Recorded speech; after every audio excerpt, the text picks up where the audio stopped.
मधुबन के बाबा, मधुबन के बाबा मुरली वाले, आपका क्या कहना,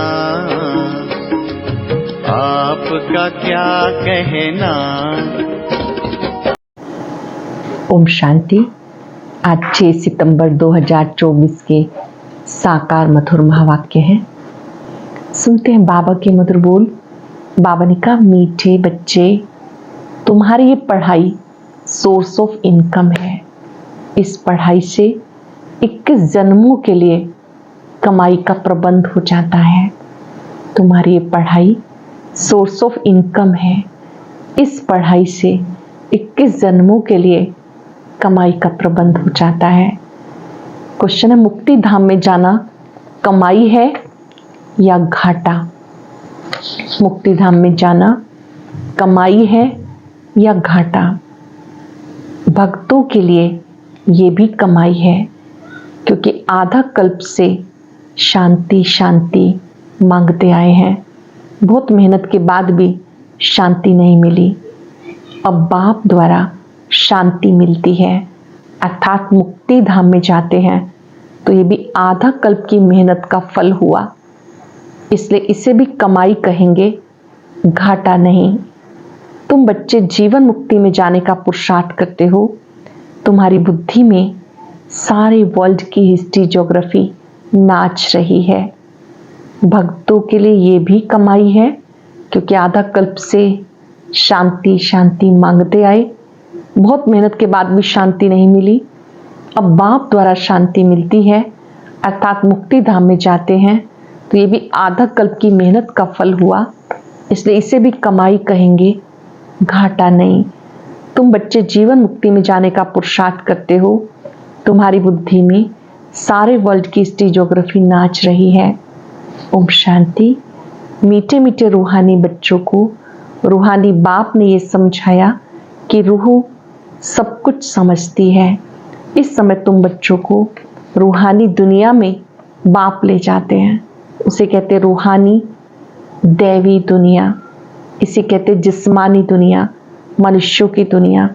बच्चे समझते दैवी दुनिया थी, वो दैवी मनुष्यों की पवित्र दुनिया थी। अभी मनुष्य अपवित्र है, इसलिए उन देवताओं का गायन पूजन करते। ये स्मृति है, बरोबर पहले झाड़ में एक ही धर्म होगा। विराट रूप में झाड़ पे समझाना है। इस झाड़ का बीज रूप ऊपर है। झाड़ का बीज है बाप, फिर जैसा बीज वैसा फल, अर्थात पत्ते निकलते हैं। ये भी वंडर है, कितनी छोटी चीज कितना फल देती है, कितना उनका रूप बदलता जाता। इस मनुष्य सृष्टि रूपी झाड़ को कोई नहीं जानता। इसे कहा जाता कल्प वृक्ष। इसका बस गीता में वर्णन है, सब जानते हैं। गीता ही नंबर 1 धर्म का शास्त्र है। शास्त्र भी नंबरवार होते हैं ना, कैसे नंबरवार धर्मों की स्थापना होती, ये भी सिर्फ तुम समझते हो, और कोई में भी ये ज्ञान नहीं होता। तुम्हारी बुद्धि में है पहले किस धर्म का झाड़ होता, फिर उनमें और धर्मों की वृद्धि कैसे होती है। इसे कहा जाता विराट नाटक। बच्चों की बुद्धि में सारा झाड़ है। झाड़ की उत्पत्ति कैसे होती, मुख्य बात है ये। देवी देवताओं का झाड़ अभी नहीं है, और सब टाल टालियां खड़ी हैं। बाकी आदि सनातन देवी देवता धर्म का फाउंडेशन है नहीं, ये भी गायन है। आदि सनातन देवी देवता धर्म की स्थापना करते हैं, बाकी और सब धर्म अधर्म विनाश हो जाते। अब जानते हो कितना छोटा सा दैवी झाड़ होगा, फिर और सब इतने धर्म होंगे ही नहीं। झाड़ पहले छोटा होता, फिर बड़ा होता जाता, बढ़ते बढ़ते अब कितना बड़ा हो गया। अब इसकी आयु पूरी होती है। इनसे बनन ट्री का मिसाल बहुत अच्छा समझाते हैं। ये भी गीता का ज्ञान है जो बाबा तुम्हें सम्मुख बैठ के सुनाते हैं, जिससे तुम राजाओं का राजा बन जाते हो। फिर भक्ति मार्ग में गीता शास्त्र आदि बनेंगे। ये अनादि ड्रामा बना हुआ है, फिर भी ऐसे होगा। फिर जो जो धर्म स्थापन होंगे उनका अपना धर्म, अपना शास्त्र होगा। सिख धर्म का अपना, क्रिश्चियन और बौद्धियों का अपना होगा। अब तुम्हारी बुद्धि में सारे वर्ल्ड की हिस्ट्री ज्योग्राफी नाच रही है। बुद्धि ज्ञान डांस कर रही है। पूरा बुद्धि में ज्ञान है तो बुद्धि जैसे कि डांस कर रही है।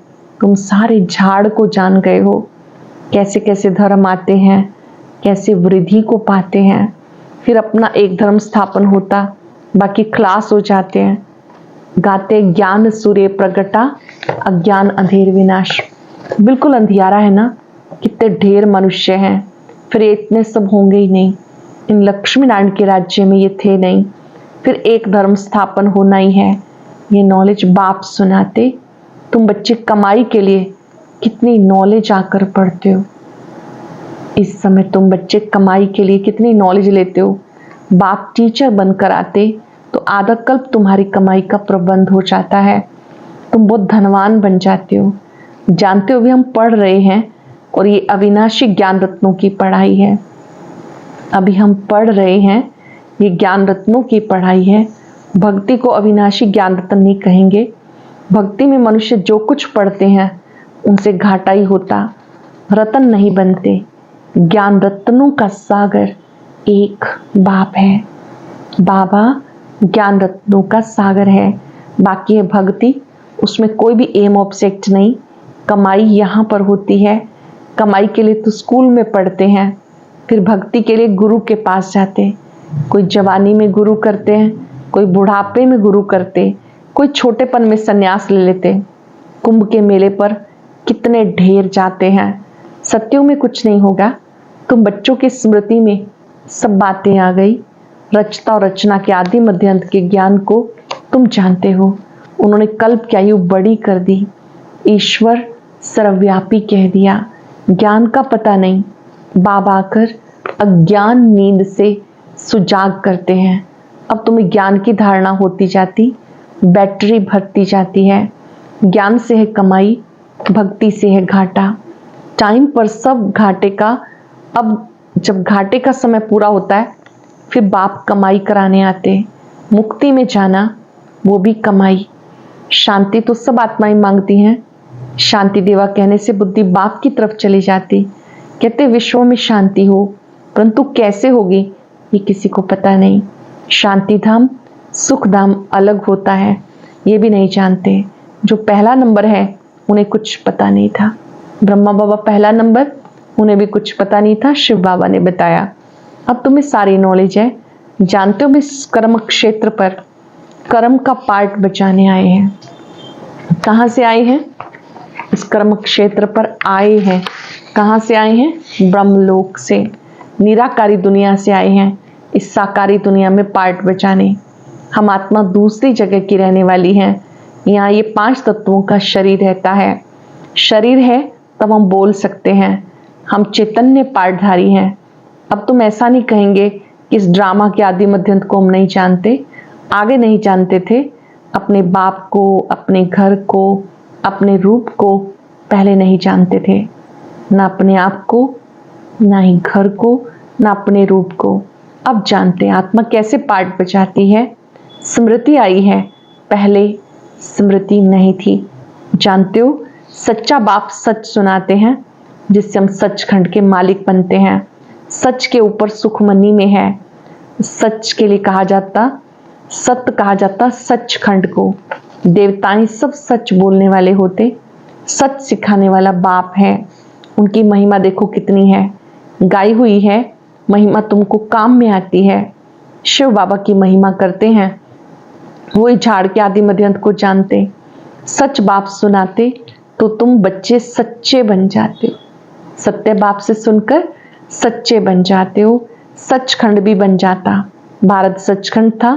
नंबर 1 ऊंच से ऊंच तीर्थ भी ये है, क्योंकि सबकी सदगति करने वाला बाप भारत में आते हैं। एक धर्म की स्थापना होती, अनेक अधर्मों का विनाश हो जाता। बाबा ने समझाया सूक्ष्म वतन संगम की ही रचना है। सूक्ष्म वतन में तुम बच्चे देखते हो, साक्षात्कार करते हो। जो तुम बच्चे सुनते हो, इन बातों को धारण करना है। बाबा ने इस चक्र का राज भी समझाया। बाबा याद दिलाते, तुम बच्चे बाप की याद से सुख घनेरे प्राप्त करते हो। माया वार कर जंगल से फिर शहर में ले आती है। बहुत से लोग संन्यास करके चले जाते, फिर माया वार कर उनको ले आती है। विवेकानंद और रामकृष्ण भी दो बड़े सन्यासी होकर गए। सन्यास की ताकत रामकृष्ण में थी, बाकी भक्ति का समझाना वो विवेकानंद का था। दोनों की पुस्तकें हैं। पुस्तक जब लिखते तो एकाग्रचित होकर के लिखते हैं। रामकृष्ण जब अपनी बायोग्राफी बैठ लिखते थे तो शिष्यों को भी कहा कि जाकर दूर बैठो, वो जाकर दूर बैठो। बहुत तीखा कड़ा सन्यासी, नाम भी बहुत है। बाप ऐसे नहीं कहते कि स्त्री को माँ कहो, बाबा तो कहते उनको आत्मा समझो। इसका जो नाता है, नाता तो वही रहता है, लेकिन स्मृतियों में रहे कि सब ज्योति बिंदु आत्माएं अपना अपना बहुत अच्छा पार्ट बजा रही हैं। आत्माएं सब भाई भाई हैं। सन्यासियों की बात अलग है, उसने स्त्री को माँ समझा, माँ की बैठ बढ़ाई की, ये ज्ञान का रास्ता है। वैराग की बात अलग है, वैराग में आकर स्त्री को माँ समझा। माता अक्षर में क्रिमिनल आई नहीं होगी, बहन में भी क्रिमिनल दृष्टि जा सकती है, माता में कभी खराब ख्यालात नहीं जाएंगे, बाप की बच्ची में भी क्रिमिनल दृष्टि जा सकती है, माँ में कभी नहीं जाएगी। सन्यासी स्त्री को माँ समझने लगा। उनके लिए ऐसा नहीं कहते कि दुनिया कैसे चलेगी, पैदाइश कैसे होगी, वो तो एक को वैराग आया, माँ कह दिया। उनकी महिमा देखो कितनी है। यहाँ बहन भाई कहने से भी बहुतों की दृष्टि जाती है। इसलिए बाबा कहते भाई भाई समझो, आत्मा भाई भाई है।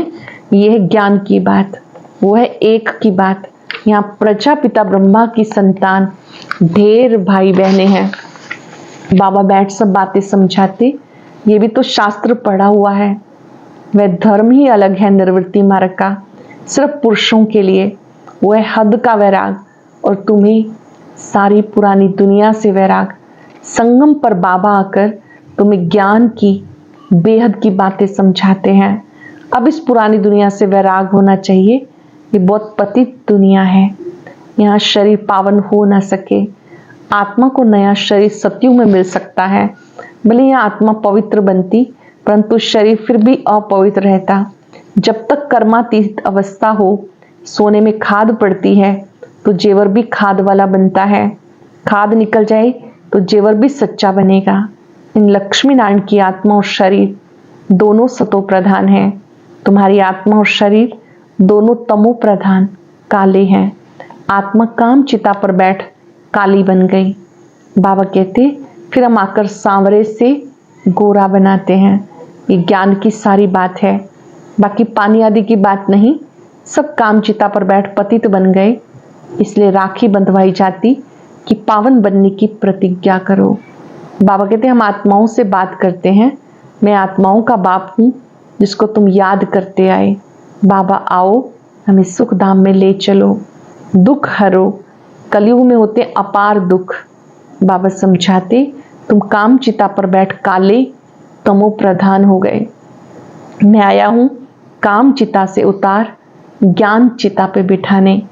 अब पवित्र बनकर स्वर्ग में चलो, पावन बनो, स्वर्ग में चलो। बाबा को याद करना है। बाप कशिश करते हैं, बाबा के पास युगल आते हैं। एक को कशिश होती, दूसरे को नहीं। पुरुष ने फट से कह दिया हम अंतिम जन्म में पवित्र रहेंगे, काम चिता पे नहीं चढ़ेंगे। ऐसे नहीं कि निश्चय हो गया। निश्चय अगर होता तो बेहद बाप को पत्र लिखते, कनेक्शन में रहते।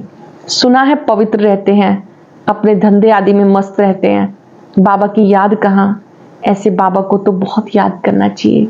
बाबा के कनेक्शन में रहना अर्थात बाबा को अपना पूरा समाचार देना।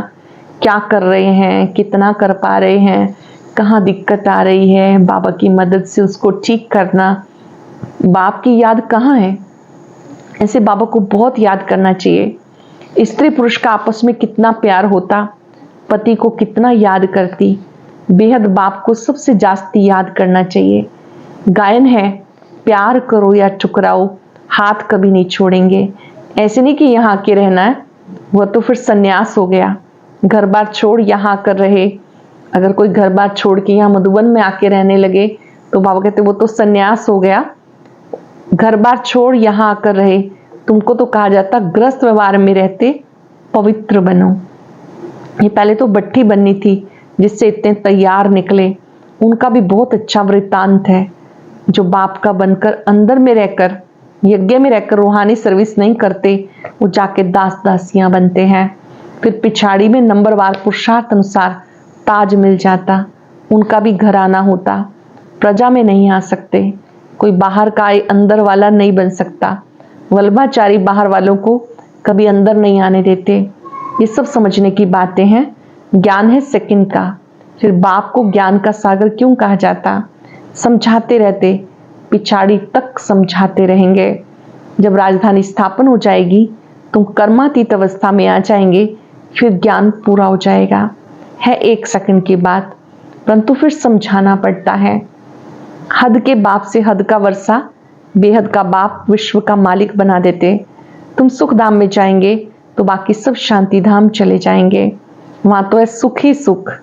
ये तो खातरी है कि बाप आए हैं, हम नई दुनिया का मालिक बन रहे हैं राजयोग की पढ़ाई से। बाबा हम सबको खुद राजयोग सिखाकर मालिक बनाते हैं। अच्छा, मीठे मीठे सिक्के लगे बच्चों प्रति माता पिता बाप दादा का याद प्यार गुड मॉर्निंग। रूहानी बाप की रूहानी बच्चों को नमस्ते। रूहानी बच्चों के रूहानी बाप दादा को याद प्यार नमस्ते गुड मॉर्निंग। शुक्रिया बाबा, शुक्रिया। धारणा के लिए सार। इस पतित छीछी दुनिया से बेहद का वैराग रख आत्मा को पावन बनाने का पूरा पूरा पुरुषार्थ करना है। एक बाप की ही कशिश में रहना है। ज्ञान की धारणा से अपनी बैटरी भरनी है। ज्ञान रत्नों से स्वयं को धनवान बनाना है।